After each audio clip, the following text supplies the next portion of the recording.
Why? I mean, I'm going live 2 nights in a row. I don't know. Should I get a real life? I'm not used to having all this time on my hands. I mean, I guess I'm kind of trying to keep up with, catch up with. I probably should be hanging out with people in real life, but I don't know. I just felt like putting in the work and doing the 10,000 hours. And I'm down here.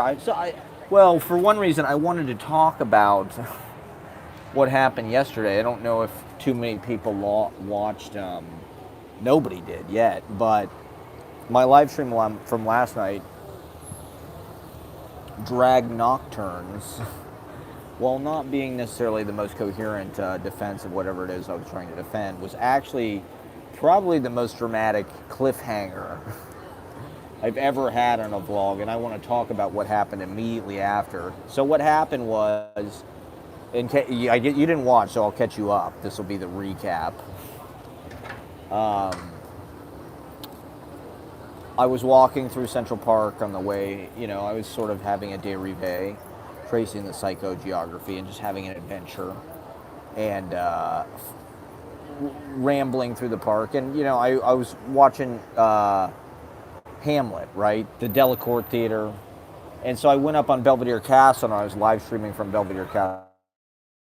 I don't know, an interesting experiment. I'm hungry to do shows, but you can't always get on shows. I did an open mic earlier today in 6B Garden, hosted by Didi Champagne. It was awesome.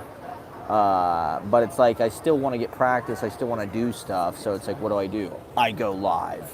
And I'm trying to experiment with doing these kind of live, on location things throughout the summer. I'd like to do actual shows kind of throughout the city like this. I want to do an open mic on the Brooklyn Bridge, and also an open mic in Dime Square. I'm in Dime Square right now. I'm live from Dime Square. This is literally it. I don't know what the fuck is going on.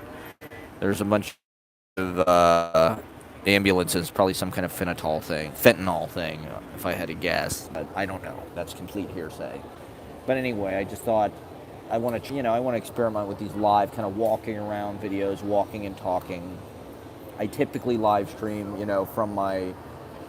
from a sedentary position in like a bedroom with a flat screen TV, but this, I think this is the right way to do it, is actually to be out in the world and kind of like looking at stuff while you're talking. And it's natural to go through the world and to turn it into thoughts and into words and into one of the things I'm kind of freaked out about is a couple of people there was a guy that was killed in Washington Square the other day. He got stabbed, and there was a comedian I saw just today in one of my Facebook groups. This guy, I had just seen him at this open mic on Thursday, I think. I went to this open mic at Soho Playhouse, which is like a stand-up open mic, and I saw the guy there. He looked cool. He's come to the open mic at KHB a few times. He's an awesome dude. I don't know what his name is. I feel bad about that. But he's an awesome guy. Great comedian, super cool. And he was on the subway, and somebody mugged him and like slashed him with a box cutter. So he's currently like fucking, recovering, and I feel horrible about that. It's just protect yourself, watch out there and be safe. Keep your wits about you and stay alert at all times. I think this is something I've been thinking about coming back into the city. I haven't had much time to sort of be downtown and just kind of hang out. And today, the open mic with Didi Champagne, that I was kind of reconnecting. I did a lot of readings about this time last year. I was doing all these open mics. That was sort of my grand tour. I need to get back into that mode, kind of. But that was the first time I really connected with that group of people, probably since I started doing the Monday night at Red Room.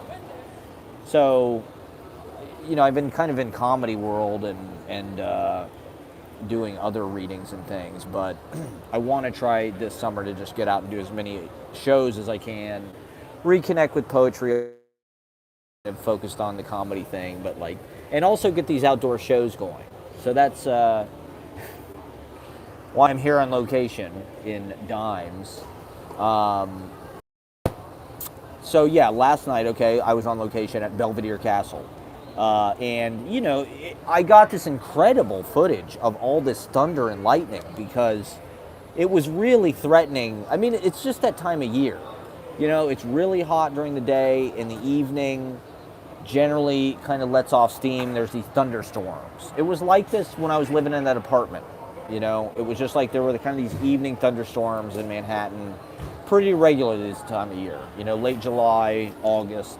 If you go back and watch my episodes from last year and the year before, you'll see that. The summer thunder and the quiet storm.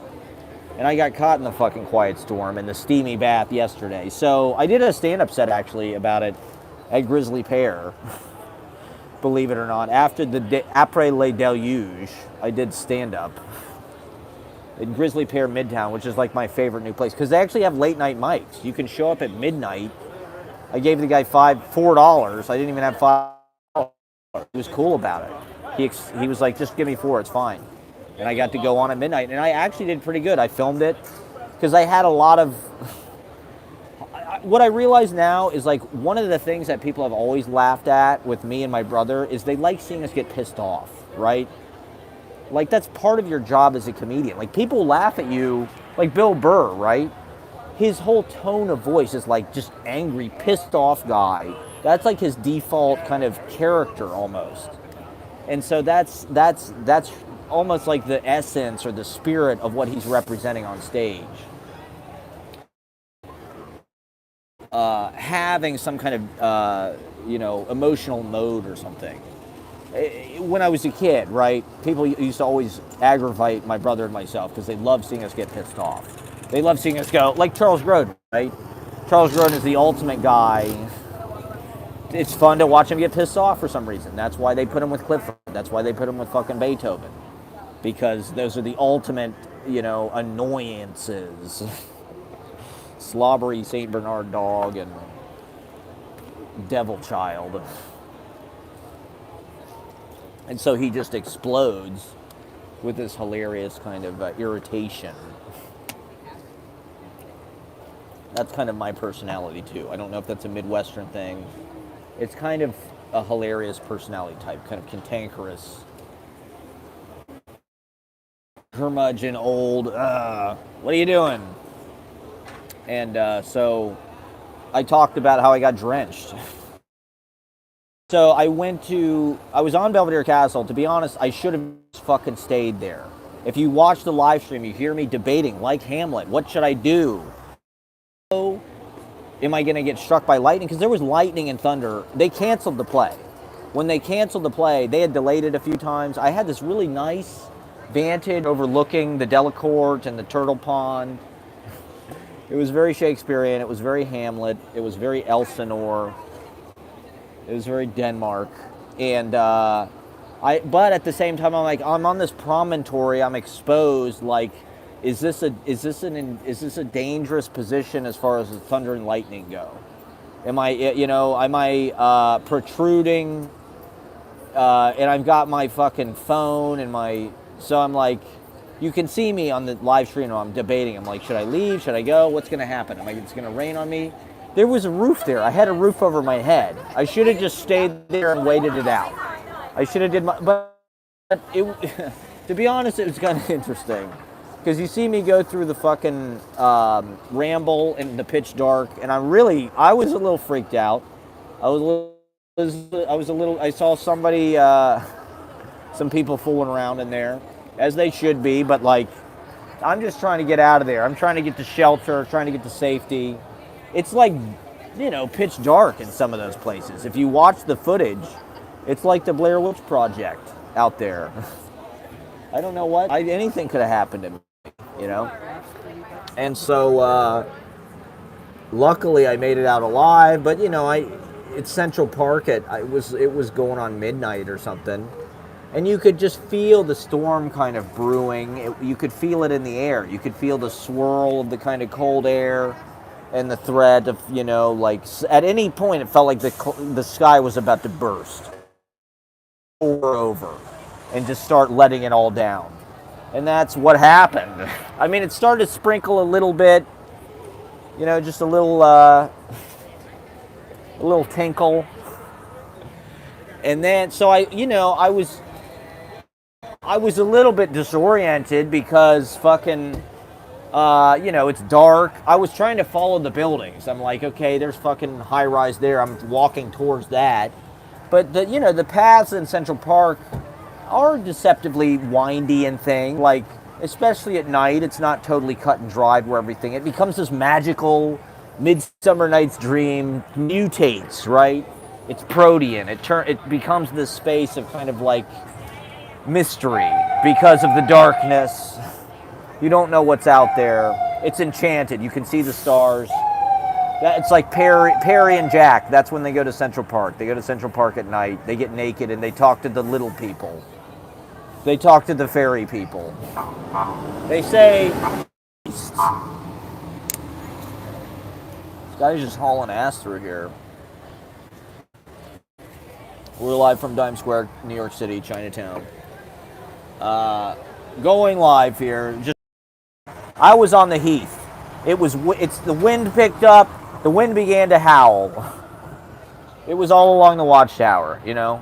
That's the song of the millennium recently. The true kind of biblical apocalyptic prophecy all along the Watchtower. The Joker man to the thief. It's not Joker man, it's the Joker.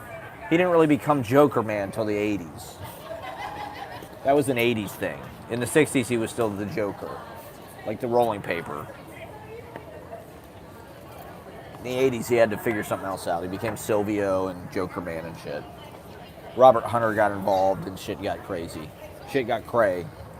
It became a psychedelic Technicolor Americana, neo-folk, just anonymous, out of the hills, kind of authored by the people, but psychedelic. And so, that's the trip I'm on, man. Just jamming. We're jamming in New York here. We're jamming in Central Park. So, I was wandering in the dark. It was kind of scary. I didn't have an umbrella, because I, don't really, all my shit's in storage. I didn't know we had this umbrella, but even this is too big. I used to have this really nice short umbrella that would fit right into my backpack, which I don't have anymore, so I didn't want to carry an umbrella around. I was coming back from uptown anyway, and I just got caught in the rain, like that fucking song. And let me tell you, it ain't like Pina Coladas. It ain't like that. Or like the Taylor Swift song. Taylor Swift's always talking about like dancing in the rain and shit, kissing in the rain. It's like the ultimate image of like abandon and just like living life to its full. Fuck it. We're just dancing in the rain. We're kissing in the rain. What could be more romantic? We're throwing caution to the wind. We're drenched. And, it sucked because, okay, just prior to this, I had been at Columbia in Dodge Hall with Ashley, my unpaid intern, and courtesy Columbia University Press, I had just published 15 new printed, stapled, bound of my expanded, I added 8 pages of new poems to the Central Park book. So now it's 52 pages. It's the longest chapbook I've ever made. So now it's really substantial. I wanted to make like a substantial New York book. This is the closest I've gotten, right, so far. This is a spiritual combination and a sibling to the City Life book, the High on Life book, and the book. It sort of like combines a lot of those and spits it out in a new way. There's a great cover. But anyway, so I made 15 new copies of this with all these recent poems that are pretty interesting, which bring it up to date. I printed 20 copies before that are only 44 pages, which is a good book, but it felt more slim. I was surprised. I thought it was going to be a longer... Should I move? This is not nearly as bright as it was. This was really set down. Let's get this for a sec. So I got, I sold a couple of those at the open on Monday. Those are still good. There's no typos. Those are finished and well done. But like now I've got this one of the things about doing this kind of like interesting small batch runs is like the book does kind of mutate a little bit with each new copy. I think that's kind of fun, kind of cool actually. I want to embrace that. That's part of what differentiates it from like a mass-produced thing where they're all the same. It's like even though I fucked it up or they got they got messed up, it's like there was only 15 of them. It's not like 50,000 books or 3,000 books got ruined. Like, so I'm carrying, this shit in my backpack. I've got like fucking my new books that I just printed, stapled. I've got cookies, of course, birthday cake cookies. My fucking cell phone, my notebook, my wallet, of course, headphones, everything that's in my bag. Rolling papers. My goddamn rolling papers got destroyed. They're rendered completely useless because they got wet. I mean, so in a shelter, I should have been smart about it. I should have just found fucking, someplace with a goddamn roof and like just posted up there. Park, I didn't know where the fuck I was going. I was just trying to get to the edge of the park and to get like to the Upper West Side. I was just trying to get back to the Upper West Side. Please, God. I think that's one of the exciting things about Uptown is like Central Park is such a huge part of your life that the Upper West Side and the Upper East Side almost feel like a part of it. They almost feel like part of the forest. The way that Central Park is sort of civilized and the buildings are sort of wild too.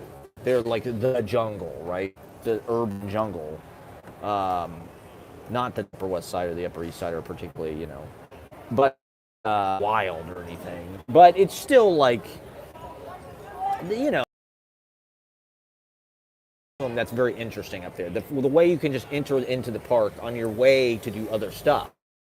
So obviously I've been spending a lot of time up there, and that's kind of what my book is about. That's new to me. I've never really spent a lot of I worked at Columbia, right, a few years ago, and so I spent time up there then, but I never lived up there, and it's really nice. If I could live, Ashley's new apartment is amazing, and her room is special. Poets get special.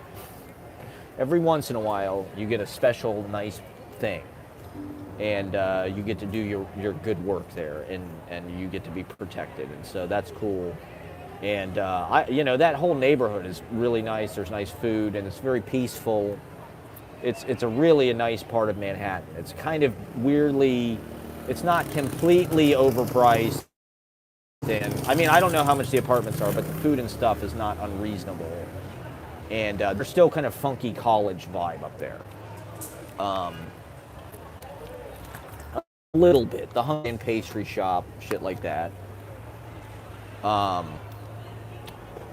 So anyway, I've been spending a lot of time in Central Park, and but it's also got the Shakespeare kind of, because I was spending a lot of time up there when I lived in Chelsea in 2021 and 22.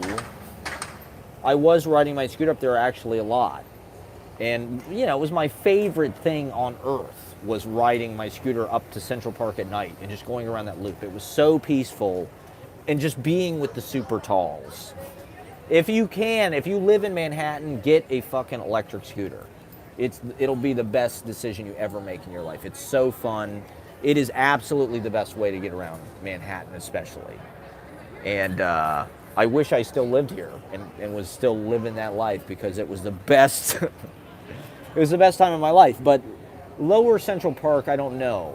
Maybe it's because I'm not traveling through it. Like now I feel like I'm kind of like Central Park is sort of like my path, and I'm sort of like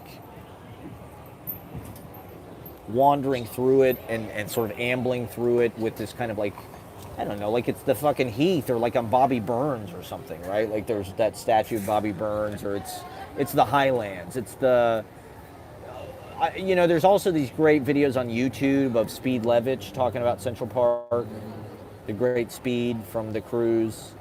And so, it's just, it's a fascinating place, and even though I have spent time over there the last couple years, it is deepening with each year.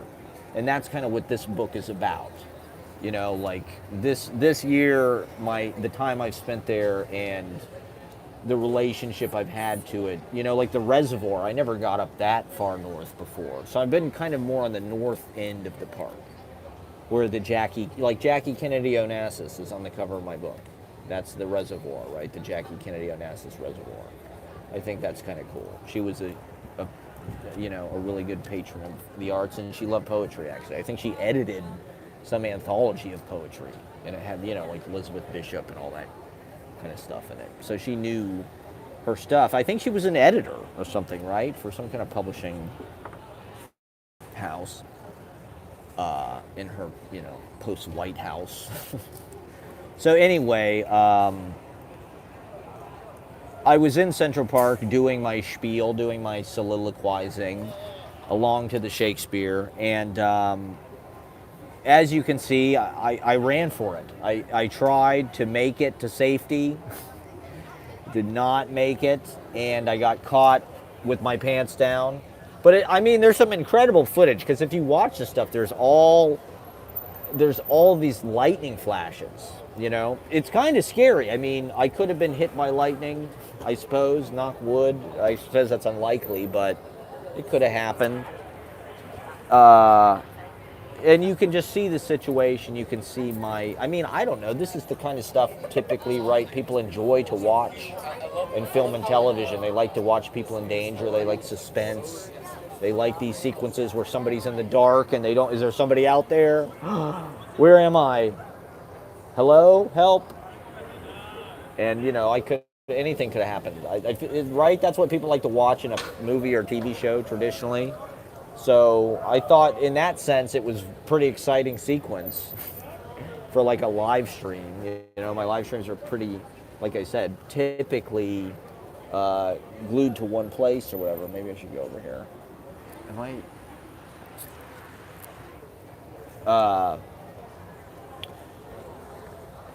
So it ends with, I found this fucking, it was like a covered walkway.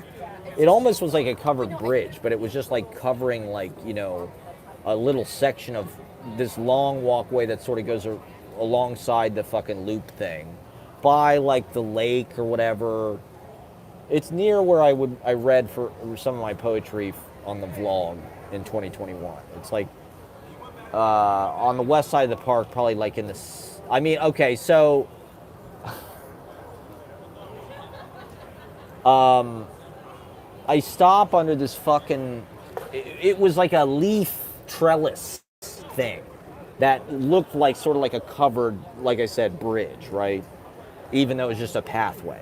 And so there wasn't really a roof over it, but there was like a thatch work of like branches and leaves and shit. And so I thought, this is kind of shelter. Like, this will probably protect me enough until I can, until it stops raining and I can get to some place, with a roof or whatever. Lo and behold, that is not what happened. At first, like, the leaves kind of protected me. Like, I was getting a drop here and there, but nothing too bad, And so I just kind of stood there. I was by myself, people were still kind of walking by and shit. And,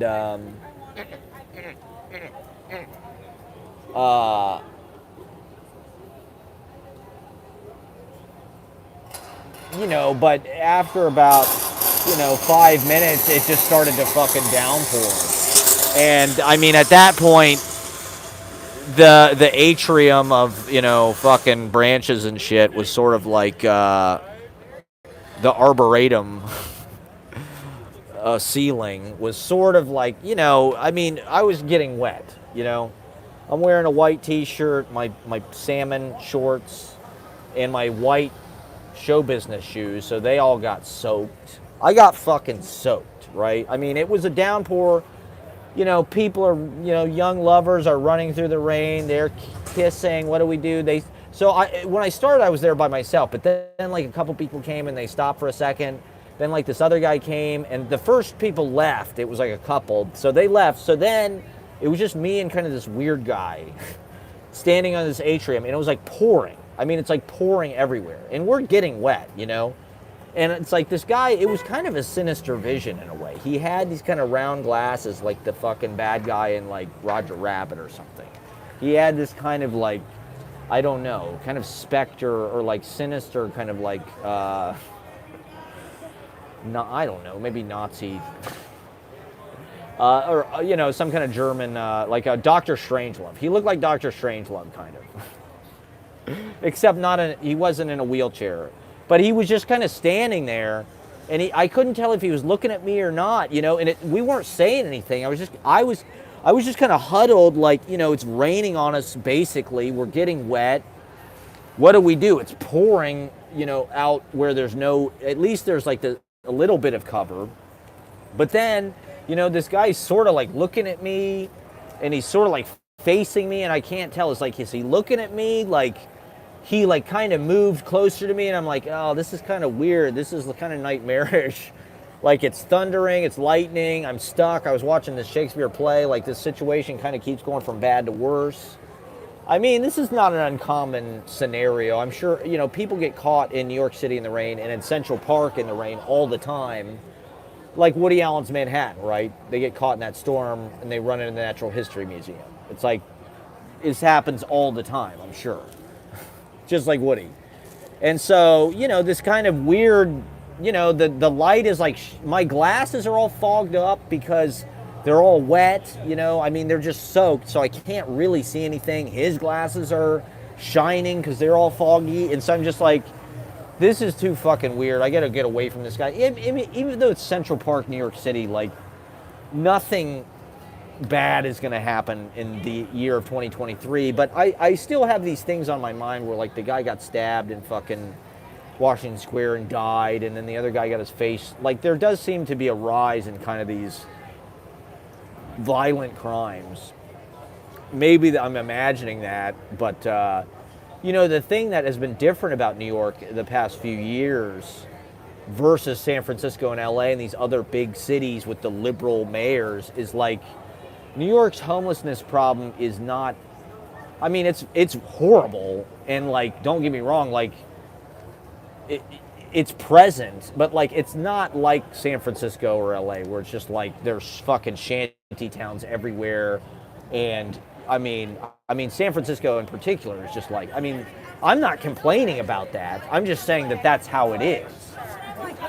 You know, it's a common talking point, right? And sort of like fucking whatever, podcasts and this and that, how LA, California, the liberal mayors, you know, are fucking, they're soft on crime, and that's why there's all these homeless people or whatever the fuck.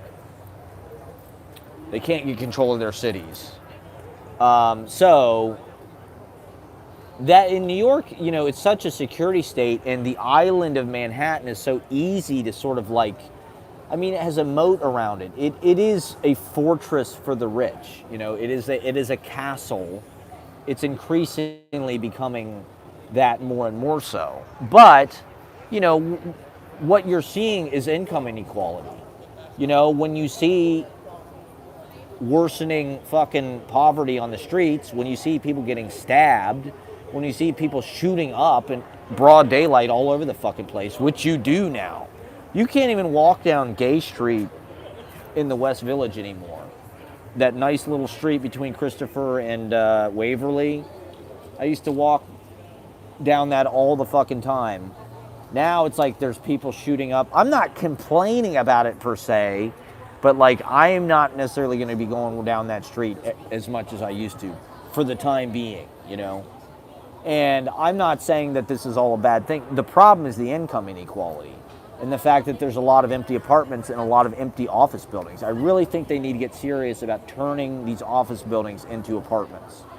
Turn the Empire State Building into artists' apartments. You know, just like they did in Soho in the 70s with former warehouses and shit. Turn all of the empty office space and, you know, let people work in offices if they want to. There can still be offices, but there's so much vacancy. The Empire State Building has so much vacancy. Make it apartments. Put apartments in these empty fucking buildings. Put artist studios. Let artists use the super talls for studios. You know, like, No one's going to live there. They're purely assets. They're purely financial holdings. Private equity's buying everything. It's all private equity. I do think that what we've seen since the pandemic, and the pandemic accelerated this process, contrary to what they want you to believe, which is that the working class got too much money, is that private equity has bought everything. Private equity has been snatching up everything, and they're taking over our fucking society. I just watched this video about how they bought all these music instrument companies. All these companies that make instruments and synthesizers and shit were just bought by private equity, who are just going to hollow them out. You know, it's all about shareholder value for private equity. It's not about product. It's about what can we get out of this? How much profit can we get out of this? That's the way our society is going. It's making these people rich, the people who live in Manhattan and who jump all over the world, the financial class. That's what my fucking book is about. It's one of the many things that my book is about. Central Park. You know, that's why I put these fucking super talls in the front. Because that is the fucking like thing that we should be confronted with. This empty kind of icicle. It's such a frozen, you know, the 21st century and the kind of digital influence on everything. It's just made everything, it's turned our physical world so frozen and sort of so cryogenic. And you see that in these new buildings in Manhattan, especially. Chase Bank lobbies everywhere. Uber, the disappearance of the yellow taxi, which is sort of a symbol of public conveyance and the common people and the street. Public, not private, not the phone, not, you know, it's a personal, it's a signal, it's a hand signal. What could be more organic and authentic and in person and like a human experience than hailing a cab? You know, you see the cab driver, you see the light, you put your arm up in the air. This is a totally tactile body language. This is an in-person experience. This is not ordering up an Uber on your phone. I get why people do that, but this is the change in our society, right? From the 20th century, there was sort of a concern, at least in this country, it seemed like socialism, the public good, public infrastructure. There was a little bit of, that. Middle class. Whereas the 21st century is about the new aristocracy, widening income equality, the private equity people, the financial class just sewing up their ownership of everything. They own every fucking thing. And they make all of their decisions and all of their moves through money and credit and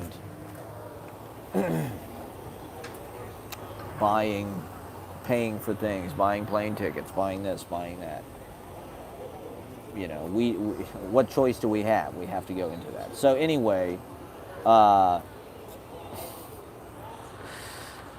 in Central Park in a downpour. I'm trying to stay in Manhattan as long as I can and influence the culture, because that was the lie I was told growing up, or it was true at the time. I don't necessarily know that, other than New York City just being sort of a set, I don't know. It still is the meeting place. It still is the in-person meeting place.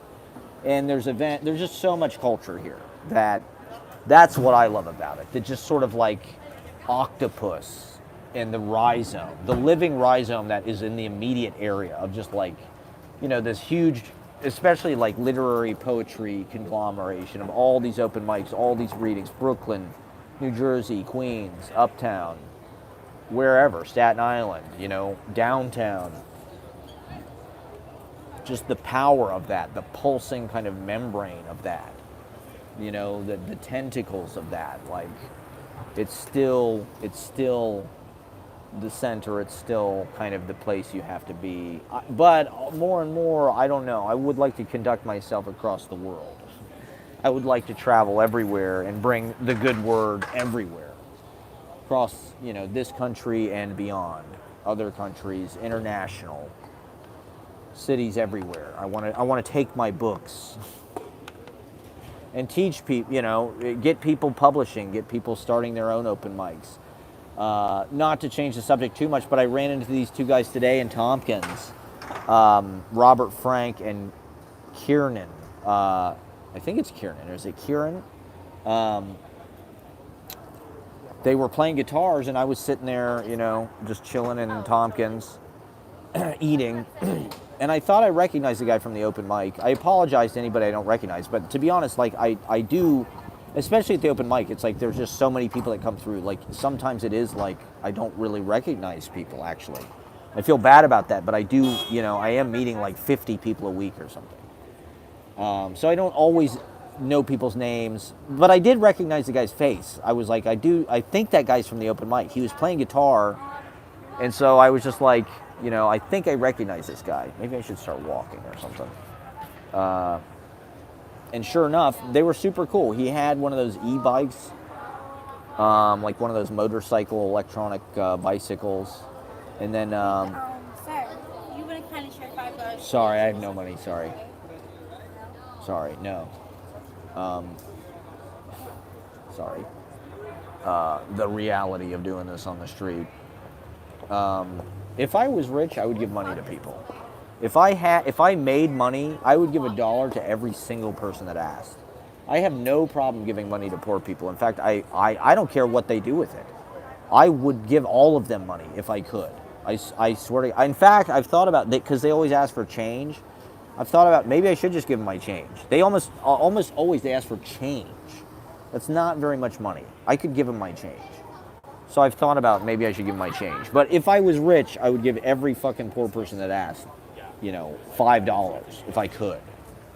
I don't care what they do with it. That is as valid as anything to me. As a way to earn money, if you ask me. Just being on the street and sort of like, I don't know, why is that a bad thing? This country is so hostile towards homeless and people begging, for lack of a better word, people asking for money. It's like one of the main things about this country is like you never give them money; they're just going to spend it on drugs. So anyway, these guys told me, they were jamming in Tompkins Park. They said they met at the Easy Paradise thing, and they kind of hit it off and they started playing together. I thought that's super. That is exactly. Like, I love that. You know what I mean? That's exactly what we're there for, is for people to meet each other and start collaborating in that creative energy. Because it does help. Speaking as somebody who spent the first, few decades of my creative life very much in solitude and isolation, it helps a lot to have people on your side and a community of writers who you know and who you like and who you can share stuff with and who support each other. That really means a lot. It makes it real. This is all becoming real in a very exciting way. Why not us? Why can't we be the fucking New York School? We're here, we're young, we're doing it. Like, we are the wave, we are the movement, so, that's one of the exciting things about doing these big events since I've been doing it at the Slooge Party is like the connections that people make and all of the energy that's created. Like, you can't even keep track of it all. It's so beautiful how complicated it is and how multifarious it is. It's just like so many people become friends and go out and do their own things, and that's what we want. We want this sort of like the open mic is sort of like a popcorn popper. It's like a kettle, we want to get the fucking kernels popping and moving around and mingling and shifting and blooming, blossoming, and get people so they're not nervous on stage. Get them so they're more comfortable, so they learn, so they banter, so they sound, learn how to mess with their sound and this and that. Learn stagecraft, but also form these connections and go out and take them with them everywhere. Take them across the world, start open mics everywhere on earth, start publications, Sarah was just asking me if I could show her how to make chapbooks. That's super cool. You know, I can't wait because like, you know, everybody should be doing this. Everybody should be making their own chapbooks and giving them to their friends and believing in their own work to the point that they can publish it for themselves, you know, and make it real. That makes it real. Doing these events, these open mics, live streaming, vlogging, whatever, what have you, it does make it real. You can't deny that we're out there doing it and that it exists, you know. Maybe it's not published, you know, but I've been thinking about this recently. I don't even know if I want to publish my stuff in magazines and stuff. I kind of want it so you have to get my book to read my work. You know, I'm all for poetry magazines. They're great and everything, but like, I don't necessarily feel comfortable with that, and I don't like the submission process. I don't like getting rejected. I don't like that certain people are excluded, this, that. And so, you know, I'm kind of fine just publishing my own stuff and distributing it by hand at this point, actually. You know, people don't really want to publish my writing as it is anyway, and I don't really want to change it. So, I just publish it myself, and I'm kind of okay with that, you know. Maybe I should look around a little bit here. I'm just going to show everybody what's going on. Can I put this thing right here, maybe? Try this for a sec.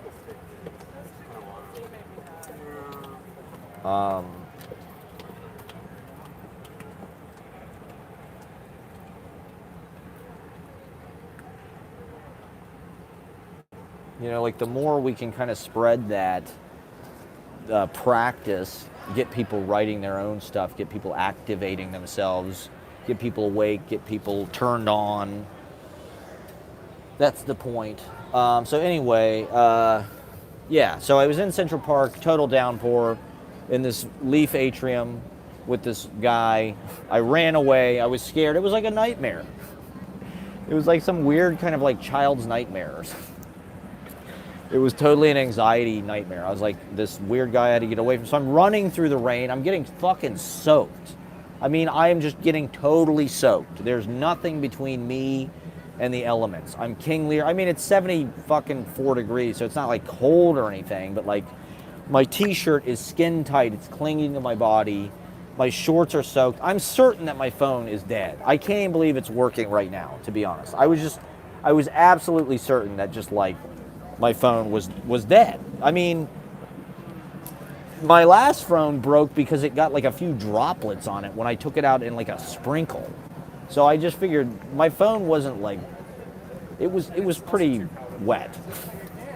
It wasn't like I had necessarily dropped it in a fucking glass of water or anything, but it was wet. Look at my fucking notebook. My notebook was in my pocket. You probably can't even really see, it's dark, but there's so much fucking water damage to this notebook. Like, fucking, a lot of the ink is like, you can't read any of this. Hold on, let me show you.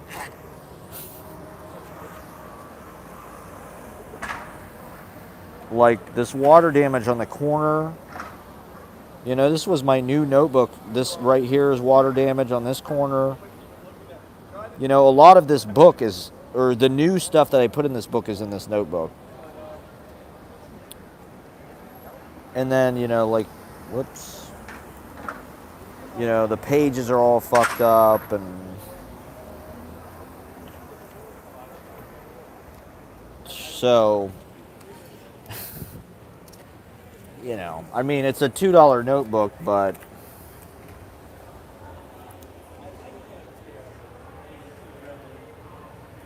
it's a $2 notebook, but like,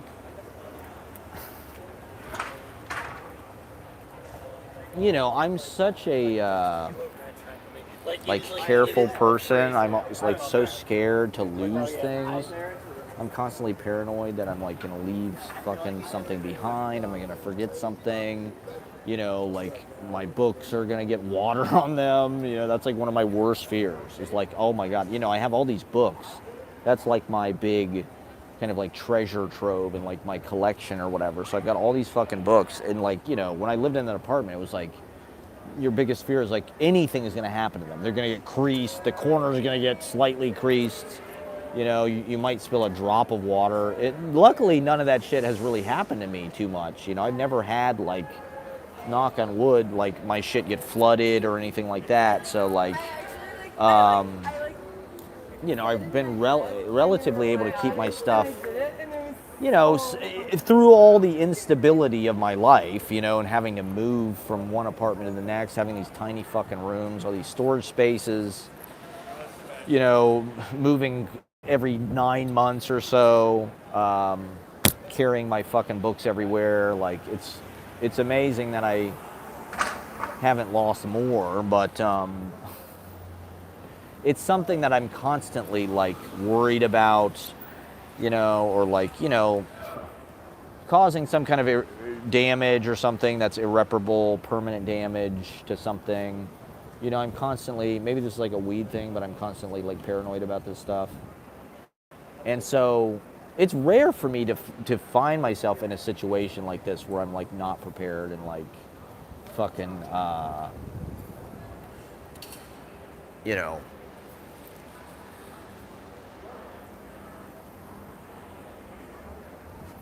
I was actually just kind of overwhelmed, and it kind of was like a destructive, you know, moment.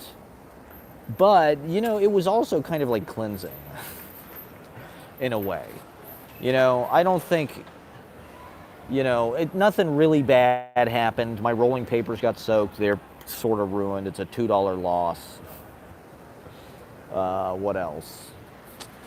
You know, and my chapbooks are fucked up. So, you know, I don't even know. I'm probably just going to give them away for free now. This one's not that bad, but, you know, as you can see, it's a little bit water damage. I mean, some of the shit on my backpack was real bad. I mean, the shit got soaked. The backpack was fucking soaked. I was soaked. My fucking shoes were soaked. My socks, the whole thing. But it also kind of felt nice. My shirt felt like clean.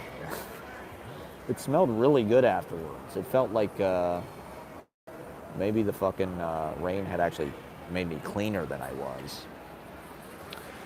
Maybe I'll just walk around. I feel like that's kind of the move. So anyway, my Central Park chapbook got drenched while I was fucking wandering through Central Park. And so now Central Park is literally in the chapbook. There's a little bit of Central Park in it. In every copy, there's water from Central Park. And so I'm running through this fucking downpour. You know, I mean, it's literally just like buckets of rain. It was a buckets of rain situation. It was definitely the worst rainstorm I've probably ever been caught in, I would say. A couple years ago when I tried to go to that Live Aid or whatever the fuck it was in Central Park, it was raining. But, I mean, I just got completely, I surrendered to it. I was just like, there's no way out of this. Like, I'm in Central Park. I'm at least 100, 200 yards from Fifth Avenue.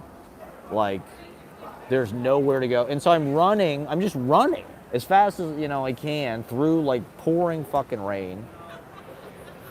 Getting fucking soaked. My glasses, can't really see shit.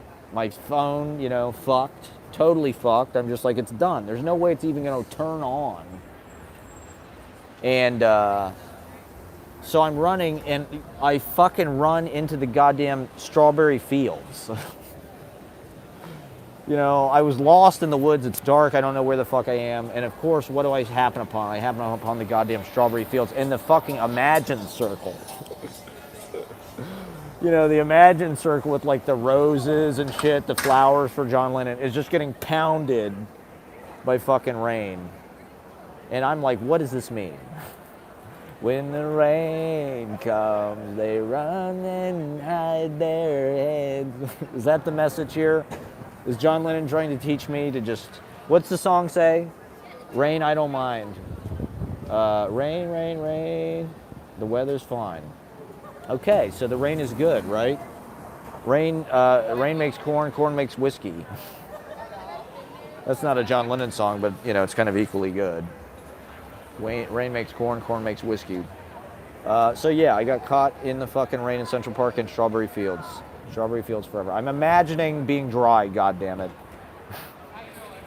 I've been doing too much comedy shit. Comedy's made me unfunny. I hate to say it. Comedy's made me unfunny. There's nothing funny about comedy or comedians. But they're great people in their fucked up way. I don't know. I'm sorry. I apologize for criticizing and commenting on the state of stand-up comedy so much. So anyway, yeah. So my fucking, there's the Dakota. It's I'm soaked outside the Dakota, and I'm just standing there. So eventually I just went down into the subway. But I was like, you know what, fuck it, I'm already wet. It stopped raining a few minutes later, and so I walked downtown to the Grizzly Pear Midtown. I walked on 54th Street, I think it is. There was an open mic I saw in the Comedy Forum at like 11:30, and so I walked in, soaking wet. And there was still kind of 10 people there. I think did I go on last? I think I probably did go on last. But, it was one of my best sets. It was definitely the best set I've had recently. Because I just powered through it, I just talked about what happened to me. And I wasn't trying to the problem with what I've been doing at these stand-up open mics is I'm trying to deliver this material and shit. As if it's about what you're saying, which it's not, actually. It's more about how you're saying it, and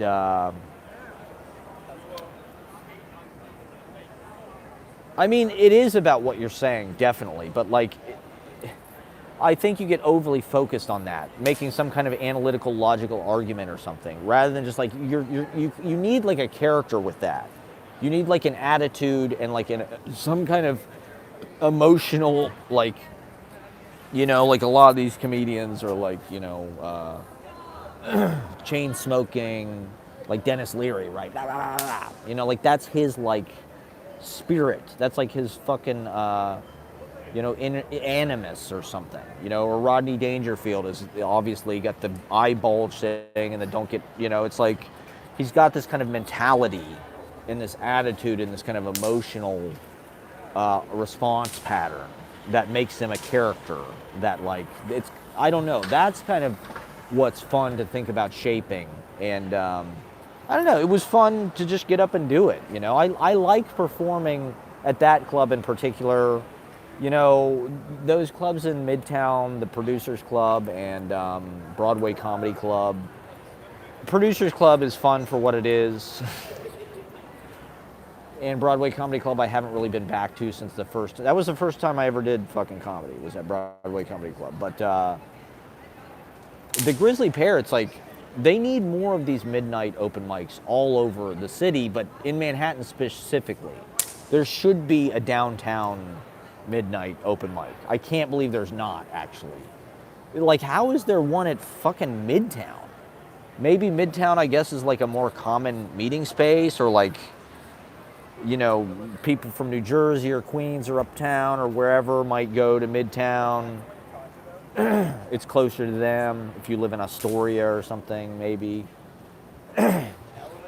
But it's a nice club. It's not, Producers Club does feel like they just kind of pieced all this stuff up to make as much money as possible, and it's more about, I don't know, showcases or something than actual shows. It's get in front of, it's for the producers to make money off the fucking saps. That's why it's called the Producers Club. Whereas Grizzly Pear, it's you're in a real club.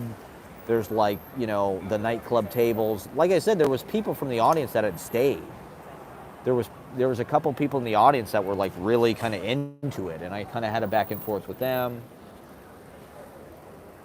I was able to have a sense of humor because I was soaking wet, right?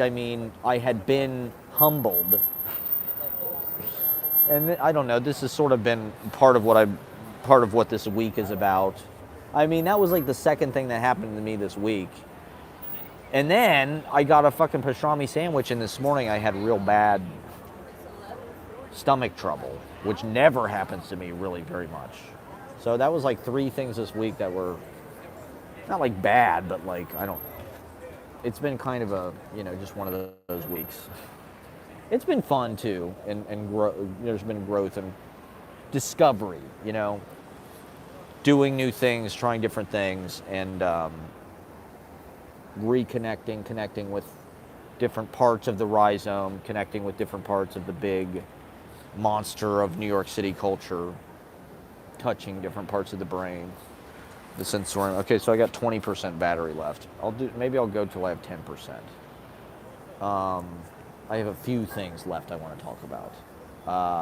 And then maybe when I run out of things to say, I'll stop. Hold on. Let me just start walking take just 1 second. Just stare at that for 1 second, and then we'll start again. I just want to just pack my shit and get walking here. So yeah, my chat books are all fucking water damaged. What did I do to deserve that, God? It was an act of God. I got caught. I'm not insured, My chat books are not insured. Yeah, I guess I'll just walk. I'll start walking to the Q train, maybe. To Dime Square Saturday. I mean, New York is really sleepy right now. There's really not that many people out. And, that's partially because of rain, but it's just everybody's out of town. And it's Saturday night. I mean, there should be more fucking people out than this. Like, do I have all my shit? Let me just make sure. I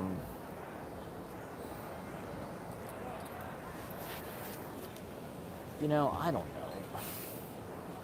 know. Do I need something else in my life? Do I need to connect with nature or like get out of town rather than just talk about doing open mics constantly and talk about stand-up comedy constantly or, poetry?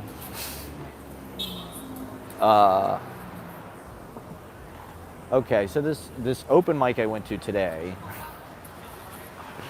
was super fun, and this is what I mean about like reconnecting with different stuff or just connecting with different parts. It's like if you just hit the same fucking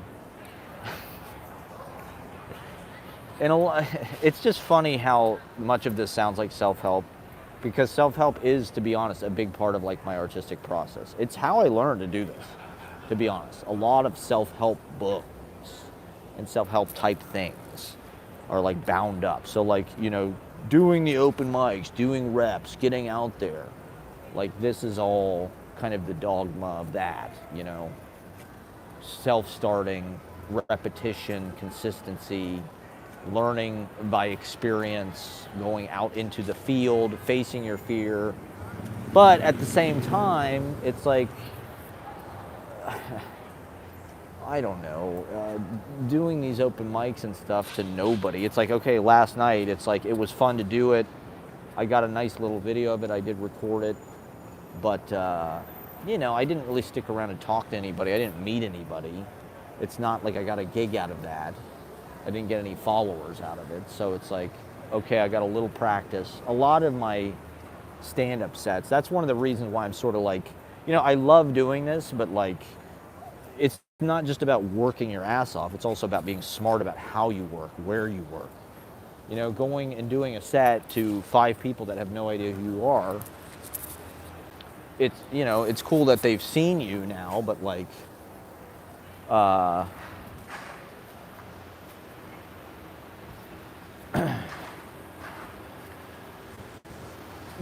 that's one of the interesting things about hosting an open mic and having that people come to you is like they remember you. And they suddenly, I don't know, have like a certain amount of respect for you. Whereas like if you're just another comedian going to open mics and shit, it's like you gotta kind of start on the bottom rung, and it's like, I don't know. Not that everybody's nice. I mean, that's one of the things that's fun about the comedy community is just like they're all hanging out and just buds, and just like having a good time. It's like poetry, there's definitely that, but poets are a little more coy. They're a little more Cheshire. And that's, I don't know.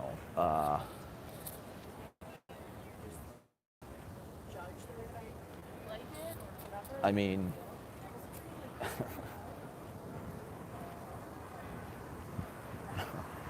one of the things that I'm seeing about comedy, right, is it's a huge business. And like, meaning it's pay to play, and like, there's tons of people, it's a business. There's tons of people trying to do it, trying to make it, doing shows, tons of reels, tons of TikToks. I don't know. Is there anything else I need to talk about? There was fucking other shit I wanted to talk about. What was it?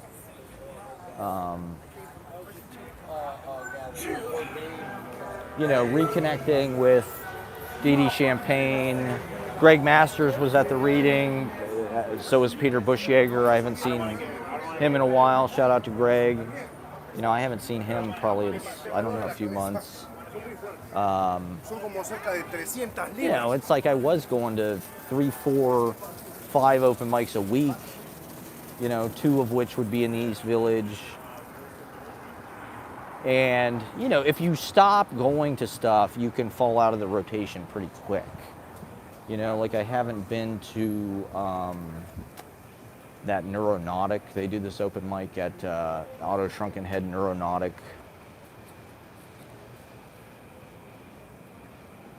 I went to that a few times when I lived near there, right? That's the other thing that's difficult about it, is trying to get around the city, you know, in this age of crazy subway, people getting fucking stabbed and shit.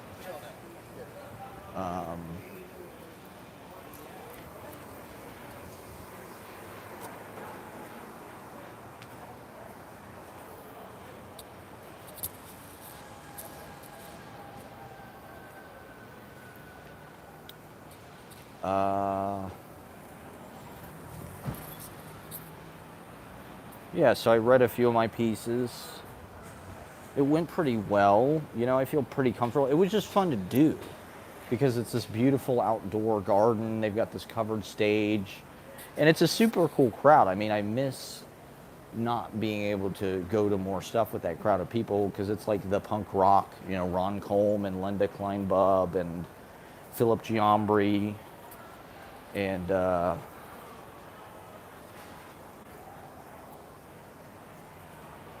it's cool music.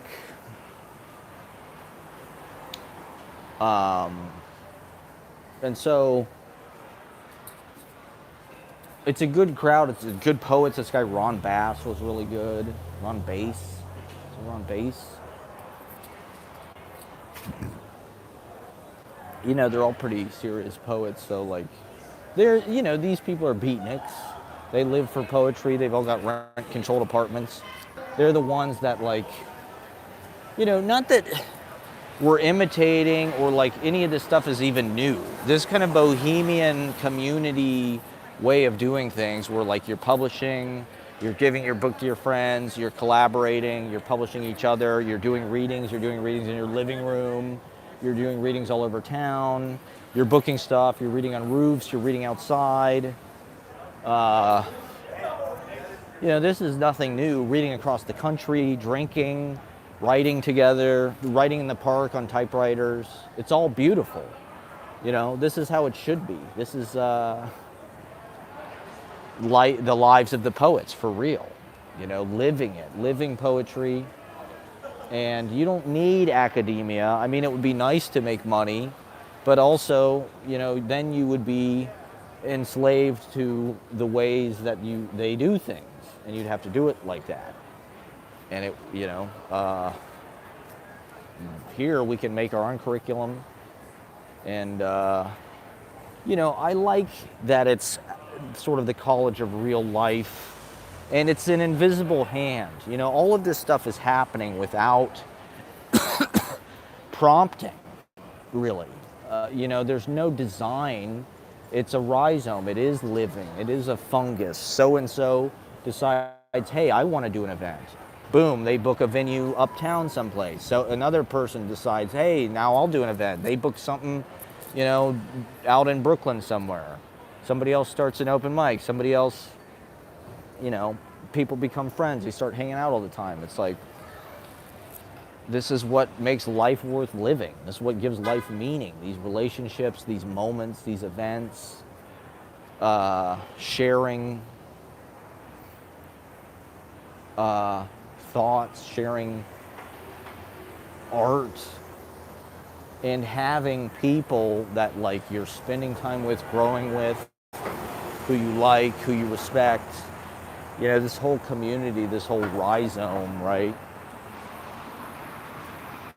I do, you know, that is an important thing. This New York poetry renaissance of just like, let's make something happen every night of the week. You know, let's get it on TV. Let's, you know, this is not something that like, this is something that like the culture really wants. This is how we can talk about what's going on. This is how we can talk how we want to talk. You know, stand-up comedy is not nuanced. It's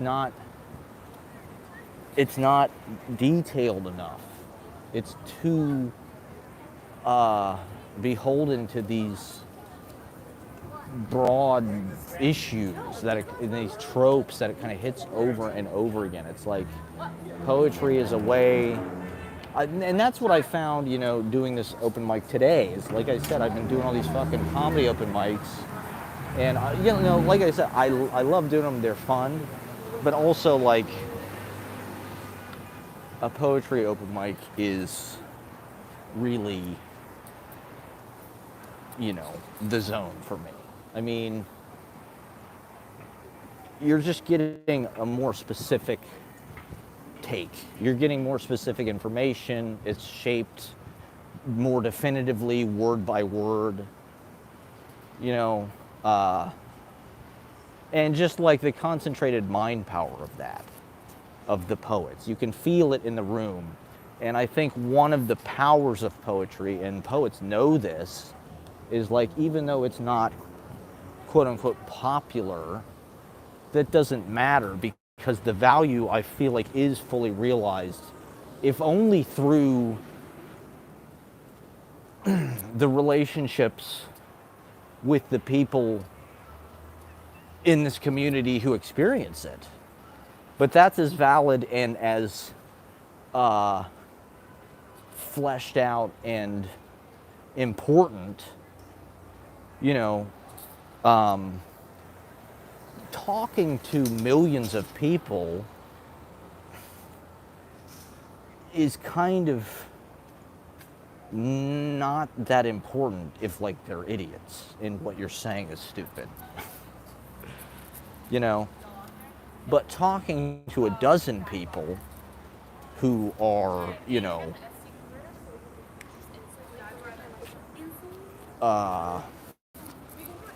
working on the level that like the high frequency poets, you know, if you're getting their attention and you're getting their, if they are getting your sense and if that's your group, if that's, you know, that's the most important conversation, you know, happening in the fucking culture, actually. You know, what the poets do influences what the musicians do, what the painters do. What the painters do influences what the filmmakers do, you know, and on and on and on. What the poets do influences what the writers do, what the novelists do. And so,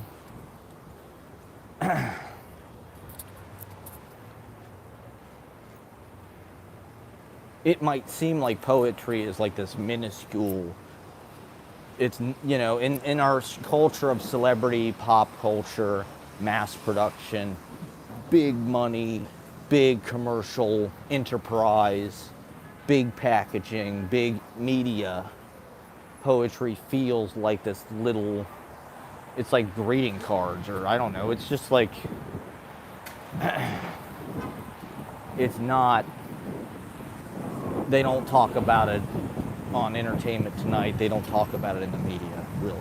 Even though most music is sort of like, begins in poetry. Most songwriters in a lot of the most popular, famous songs of the last, of all time, but the last 60 years, started as poetry.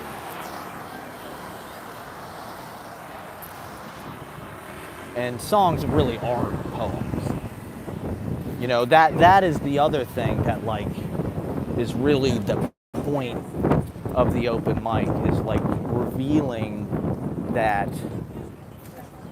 poetry is actually what's in all of this stuff.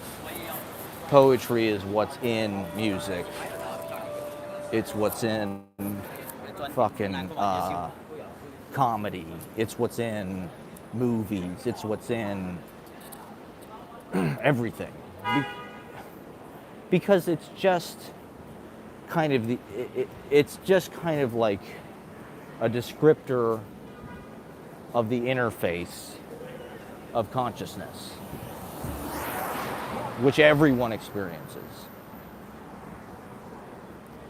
Poetry is just a way kind of making sculpture, making art out of that.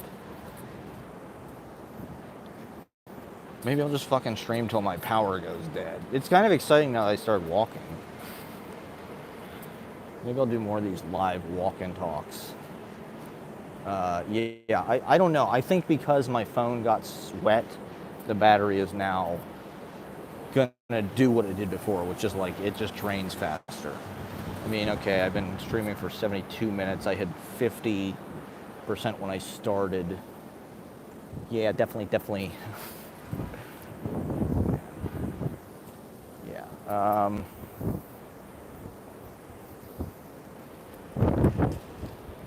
We're trying to save the world. Actually, when it all comes down to it, we're trying to save the fucking world. Because this is the thing, right? To wake people up. Meditation, poetry is a meditation. It's a guided meditation. It's a form of meditation. It's a way to help people slow down, get centered, focus, see what's really there, think beyond the kind of like prescribed commercial. To be honest, like, poetry is a force against the commercial banalization, homogenization, generalization of communication, which, comedy is like the prime, it's sort of like this folk Joe the Plumber philosopher, right? They're the modern day philosophers. Joe Rogan, the modern day philosopher. I'll go down this street. This will be a fun way to end. Go down this crazy street with all these lamps and shit.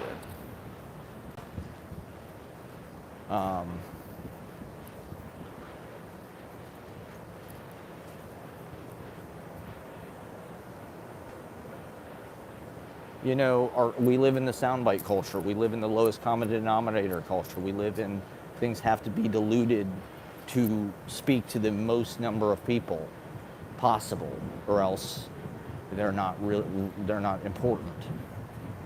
And it's like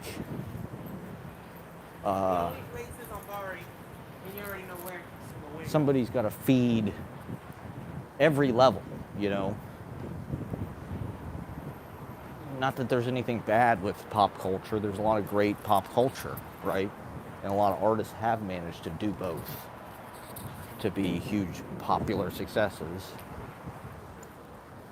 But at the same time, there should be a place for obfuscation or strangeness or smallness, not wanting to dominate or, proliferate. Why do the same people hog all of the fucking attention, all of the resources, There should be a communism of fame. There should be a communism of the attention economy. Ooh, what's this? It's kind of exciting. That's, I suppose, what's, social media sort of, I mean, although not everybody gets the same number of followers. There should be they should make social media communist. They should give everybody the same followers and the same number of followers and likes. Everybody should get the same number of followers and likes. So I've got 10% battery left. What is this? This looks like some kind of cool party or something. I'm gonna walk by it real fast. Fuck, 10%. So I'm gonna go, I don't know, 4 or 5 more minutes.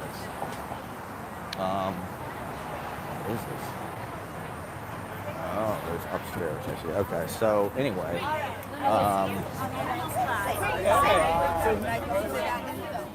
This is like a dance studio or something. They're smoking, they're all smoking. God damn it, can I cross? Here we are in New York. This is like after hours. It's my version of after hours. Maybe I'll do a live stream from the same locations where they filmed after hours. See, these lanterns and shit are so nice.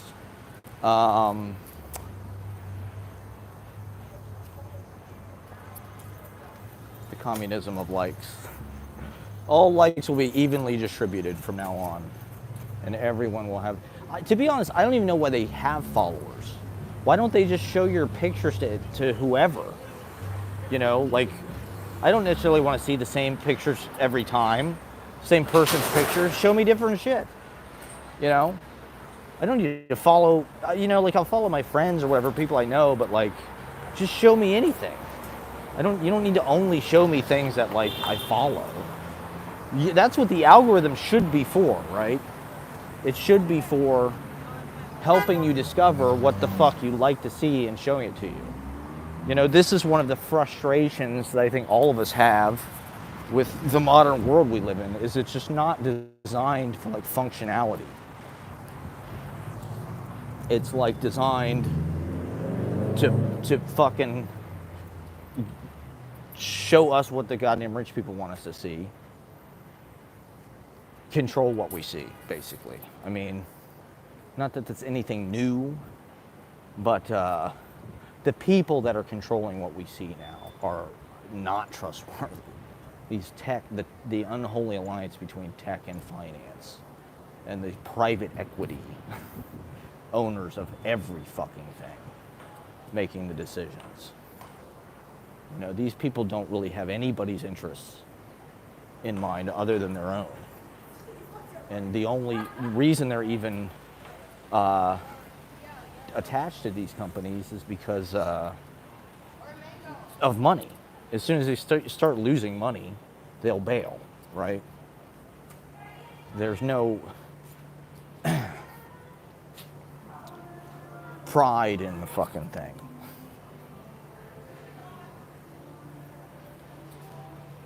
And the point of the business is not for functionality anymore. It's just to make shareholders money at all costs. Which, is why everything is degrading.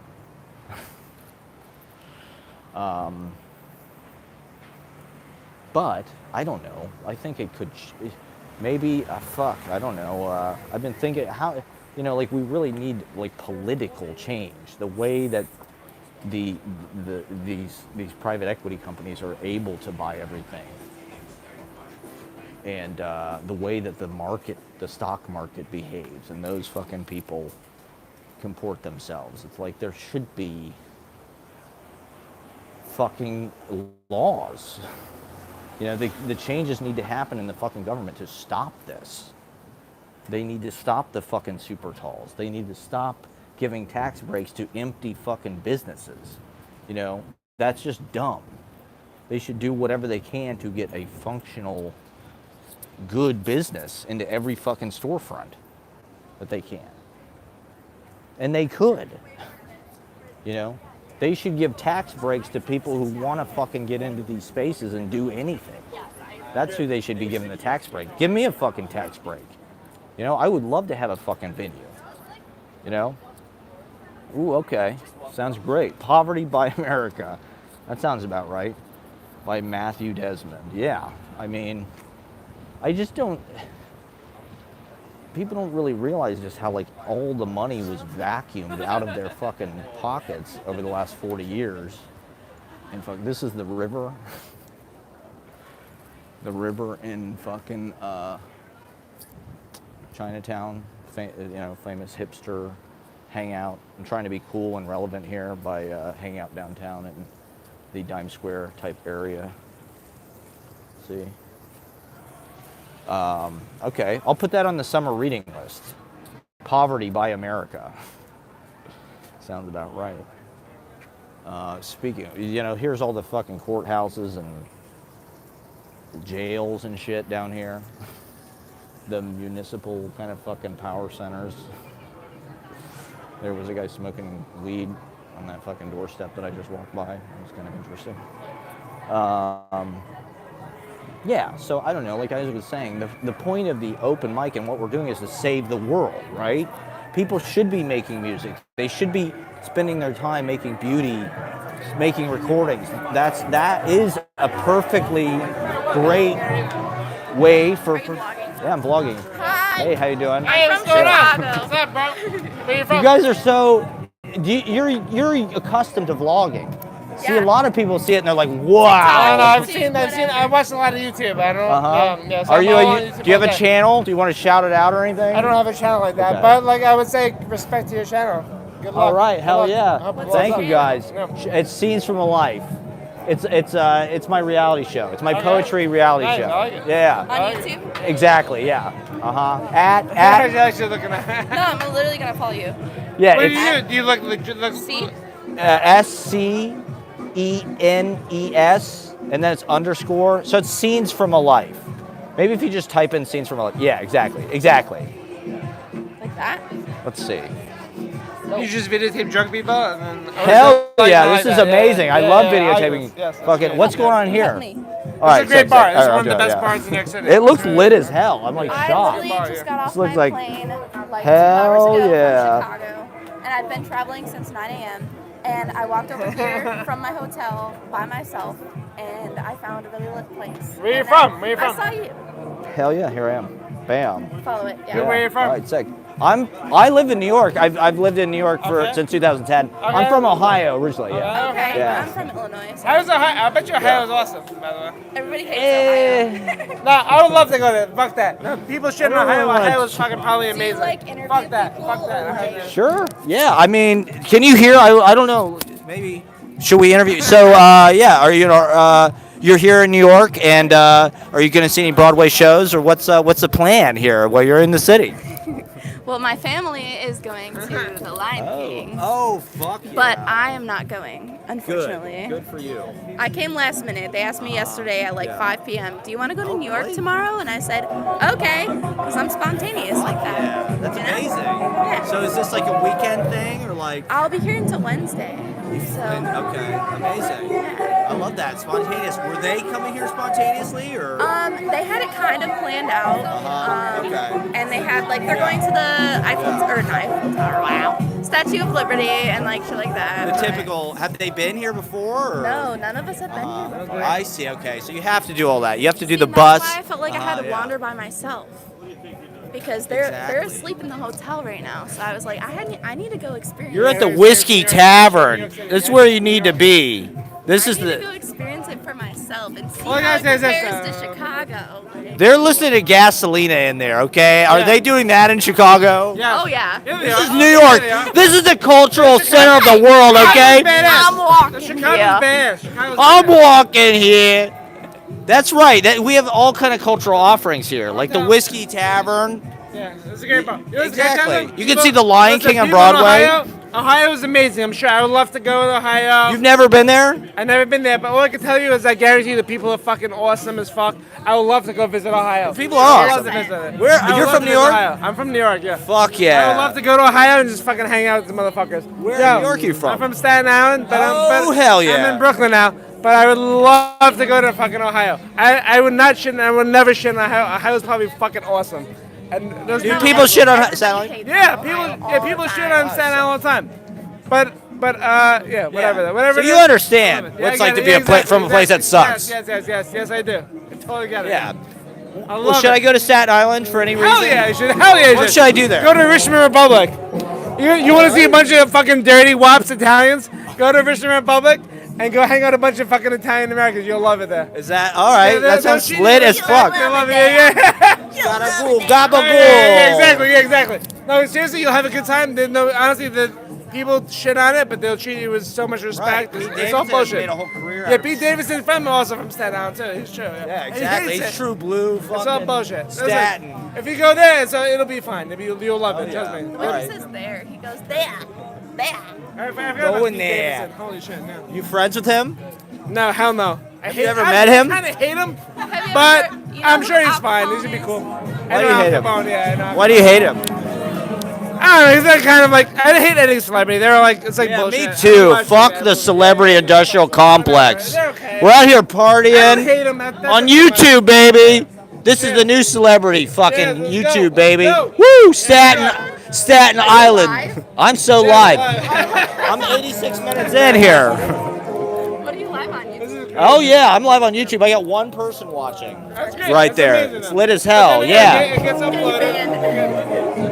I like it. I Oh, like it's it. Ashley. I Okay. like it. Yeah, hell yeah. What's going on in Whiskey Bar? Is it karaoke Oh, or? it's just lit. No, it's just a dive bar. It's like a dive bar. It's your Uh-huh. classic What- dive bar. Just like It's right across from the prison. The prison's right There's here. a prison there. What? Yeah, there is a prison right here. It's the tombs. So it's like I didn't know that. it's like super lit here. Yes, yes. I there's- literally got off the plane 2 hours ago. And Your hotel is near here. Yeah, the Mulberry. That's cool. Actually, this Oh, is okay, the, these are interesting. the Is it Epstein. nice? This is It's literally like, Epstein it's tombs. haunted as fuck. It looks modern, but it's haunted. These are the Epstein.